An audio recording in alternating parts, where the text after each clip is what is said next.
సంబల్ల వెనకటికి మీరు చూసినాం కదా ఫ్రెండ్స్, ఎట్లా చేసిరు, మొత్తం లొల్లి లొల్లి చేసిరు, ఆఖరికి ఫైరింగ్ దాకా పోయింది కథ.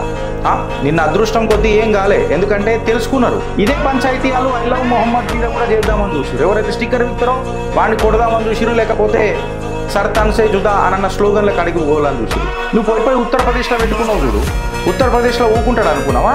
లా అండ్ ఆర్డర్ కాపాడడానికైనా ఉన్నాడు. అందుకే ఉత్తముడు కాదు యోగి ఆదిత్యనాథ్, సర్వోత్తముడు. నిన్న కోర్టులో కూడా కదే, మళ్ళీ ఇది వక్ఫా లేకపోతే మన దగ్గర కాగితం ఉన్నదా? నై కాగజ్ నై పూచినే కాగజ్ పూచా తో ఖతం బవాల్. ఇలా బుల్డోజర్లు వచ్చి కూలగొట్టలే, వీళ్ళే కూలగొట్టుకుంటున్నారు ఆ బ్యాంకటాల్ని.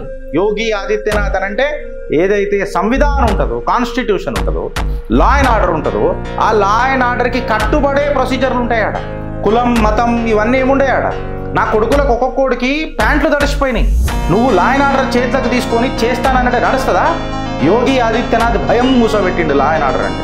ఈయన దగ్గర ఏదో చేద్దామని చూస్తాడు, ప్యూర్ ప్రాసెస్తో పోతాడు, పచ్చకడ పడుతుంది పాడమని. యోగి గారితో నాకు ఒక చిన్న మనవి ఏంటంటే, సార్ ఇది మీరు చేయకపోతే ఇంకా భారతదేశంలో ఎవరు చేయలేరు, ఇది మీరే చేయగలుగుతారు, మీరే ఇంప్లిమెంట్ చేయగలుగుతారు. అది ఏదైనా రాజనీతిలా రాజధర్మాన్ని ఇంప్లిమెంట్ చేసే మొగోడు మునగాడు మోతబరి.com ఎవరన్నా ఉన్నారు అని అంటే దేశ్ కా ఉపయోగి యోగి ఆదిత్యనాథ్ తప్ప ఇంకెవరైనా ఉన్నారా ఫ్రెండ్స్?